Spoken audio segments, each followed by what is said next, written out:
We're following a breaking news story that's been developing over the last hour in Colorado. The FBI director sent out this update on social media tonight saying his agents are on hand at what's being described as an act of terror in Boulder. Here's what we know about this so far. The Boulder police chief just updated the media saying a suspect is in custody after reports that a man was setting people on fire. Boulder police have blocked off several blocks in the area around a shopping mall where the attack happened. Witnesses at the scene told the CBS affiliate in Colorado that someone attacked people with cocktails during a walk to remember for the Israeli hostages who remain in Gaza. The police chief says the suspect is in custody and will continue monitoring the situation and bring you any updates tonight on your 5 News at 10 and throughout the evening on our website, 5newsonline.com. Well, it's been 1 week since Harden escaped from prison as police officers are still on the hunt.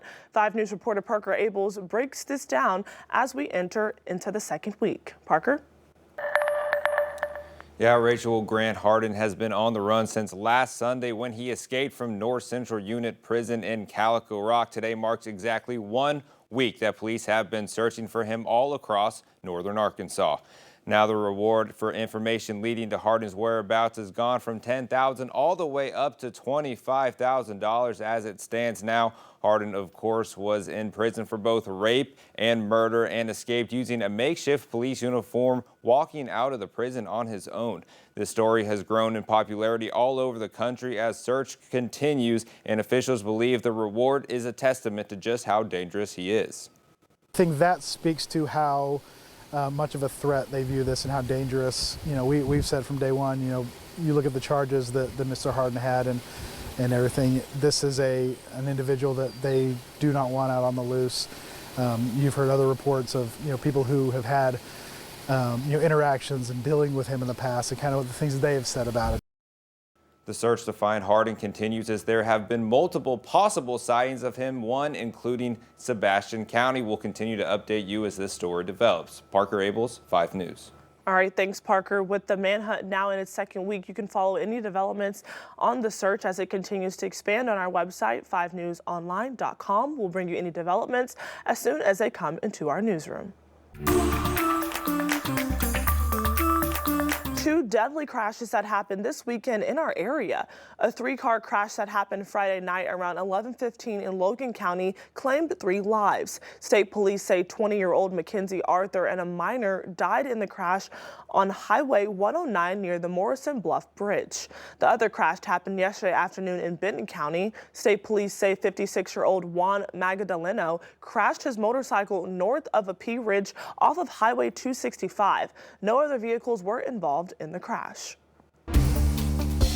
Massive explosion rocked a Missouri neighborhood in suburban Kansas City this weekend, claiming at least 1 life. The blast leveled the home in seconds and sent shock waves that could be felt blocks away, sending panicked neighbors running. I heard a loud bang and I look out my window and there's just so much smoke and fire. It was like an atomic bomb. It shook the chair a fourth of a mile away. I thought it was a bomb. I thought we were being attacked. I thought it was terrorism or something.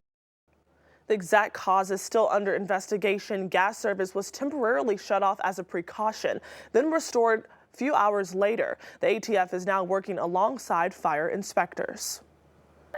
This weekend, the Trump administration signed off on new COVID-19 booster shots for the country's most at-risk populations. The shots will start going out to senior citizens and high-risk patients ahead of this fall's cold and flu season. It's still not clear if booster shots will be available for the rest of the population. The White House is also facing pushback this weekend from some Republicans opposed to their budget plan. Christian Benavides has more on what the president's plan is expected to face this week in the U.S. Capitol. Republican Senator Rand Paul from Kentucky is among those legislators not backing down from concerns about President Trump's budget bill. On Sunday, Paul said he's one of several Republican senators against the way the bill is currently written, arguing it adds too much to the deficit. If I vote for the $5 trillion debt, who's left in Washington that cares about the debt? We will have lost. But the GOP will own the debt once they vote for this. Trump has been adamant the bill, which he's named Big and Beautiful, should move forward quickly. Over the weekend, the president wrote on social media that if Senator Paul votes against the bill, the people of Kentucky will never forgive him. Look, I want to vote for it. I'm for the tax cuts. I've voted for the tax cuts before. I want the tax cuts to be permanent. But at the same time, I don't want to raise the debt ceiling $5 trillion. So I've told him if you take the debt ceiling off the bill, in all likelihood, I can vote for what the agreement is on the rest of the bill. Paul was also critical of Trump's tariffs, which he called a tax on his constituents. Over the weekend, the administration also continued to defend its recent decision to stop recommending COVID vaccines to healthy pregnant women and children. That panel has been a kangaroo court where they just rubber stamp every single vaccine put in front of them. A number of medical organizations, including the American College of Obstetricians and Gynecologists, have expressed concern over the administration's changing guidelines, noting the dangers COVID poses to pregnant women.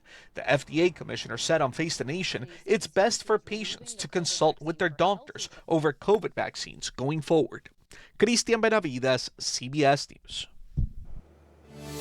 Here's a live look out over the U.S. Capitol tonight. When U.S. senators return to work tomorrow, they'll begin taking up budget plans that passed in the House of Representatives last month.